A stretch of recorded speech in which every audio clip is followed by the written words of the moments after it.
National education policy 2020 ये भारतीय वासियों को गुलाम बनाने का कानून है। इधर की बीजेपी गवर्नमेंट डर चुकी है पूरी तरीके से। ये चर्चे को वो आने के लिए तैयार ही नहीं है। बसवराज बोम्माई सुबह में कहते हैं कि हम चर्चे के लिए तैयार हैं, अभी दोपहर में जीरो हावर्स में चर्चा करने की बात अपोजिशन उठाती है तो ये लोग बैकफुट पर जाते हैं। इनकी हिपोक्रेसी हमें यहीं पे दिख रही है। इनकी मुनाफिकत जो है ना, इनका डर, इनका खौफ जो है ना स्टूडेंट्स का डर इनके दिल में है। हमारा नाम सिर्फ कैंपस फ्रेंड का ही नाम हो, हम लीड करें, ऐसा नहीं है। ये कंटिन्यू एक कंप्लीट एक मूवमेंट हम लोगों को बनाना है, एक रेवोल्यूशन आने वाले दिनों में हम लोगों को बनाना है।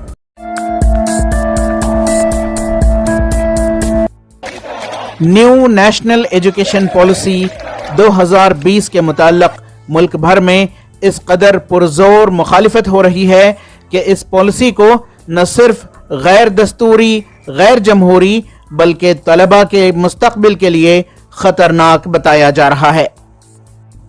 इस सिलसिले में राष्ट्रीय मुस्लिम मोर्चा कर्नाटका के सदर मौलाना मुफ्ती उज़ैर कहते हैं कि नई कौमी तालीमी पॉलिसी लोगों को गुलाम बनाने का एक मुनज़्ज़म मंसूबा है। नेशनल एजुकेशन पॉलिसी 2020 ये भारतीय वासियों को गुलाम बनाने का कानून है, क्योंकि रेलवे बेच चुकी है, कोयला बेच चुकी है, प्लेन बेच चुकी है, पूरी इंडिया की हर चीज़ बिक चुकी है। जो टैक्स के पैसों से बना था पूरा इंडिया जो है बिक चुका है। अडानी, अंबानी, मित्तल, टाटा, बिरला, इस तरीके से इनके जितने फंडिंग करने वाले थे इलेक्शन में सबको ये चीज़ें बेच चुके हैं।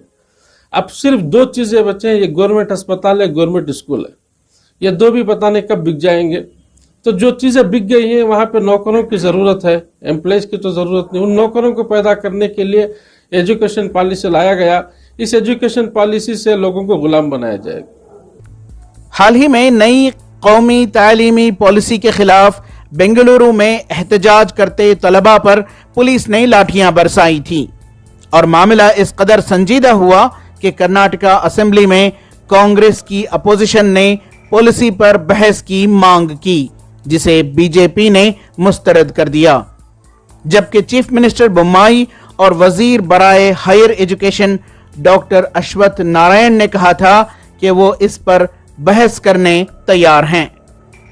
इस सिलसिले में कैंपस फ्रंट कर्नाटका के स्टूडेंट लीडर्स का कहना है कि भारतीय जनता पार्टी के पास नई कौमी तालीमी पॉलिसी के मुताल्लिक बहस करने के लिए कोई मवाद ही नहीं है और ये कि बीजेपी मुनाफिकाना रवैया इख्तियार किए हुए है। असेंबली के अंदर, कर्नाटका की विधानसभा के अंदर भी वहाँ के अपोजिशन लीडर्स ने ये डिमांड किया कि इसको 0 हावर्स के अंदर चर्चा किया जाए, लेकिन इधर की बीजेपी गवर्नमेंट डर चुकी है पूरी तरीके से।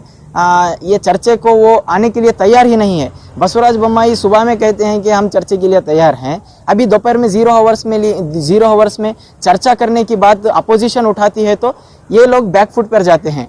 तो टोटली यहाँ पर हमें इनका एक स्टैंड दिख रहा है। ये नाटक की गवर्नमेंट है, ये कुछ भी कर नहीं सकती, ये सिर्फ जुल्म कर सकती है। एटलीस्ट इसके बारे में चर्चा करना चाहिए था, लेकिन इसके लिए भी गवर्नमेंट जो है ना तैयार नहीं है।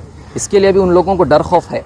अगर वो मुंह खोलेंगे तो उनके ऊपर क्वेश्चंस आएंगे। वो क्वेश्चंस का आंसर देने के लिए गवर्नमेंट के पास और जो ऑफिशियल्स हैं, जो मिनिस्टर हैं, सीएम है, उनके पास जो है ना आंसर नहीं है देने के लिए। इसके लिए हिचकिचाकर वो जो है ना एक स्टेप पीछे रख रहे हैं। इसको कैसे हम नज़रअंदाज कर सकते हैं? इनकी हिपोक्रेसी हमें यहीं पे दिख रही है। इनकी मुनाफिकत जो है ना, इनका डर, इनका खौफ जो है ना स्टूडेंट्स का डर इनके दिल में है। ये बात तो क्लियर है।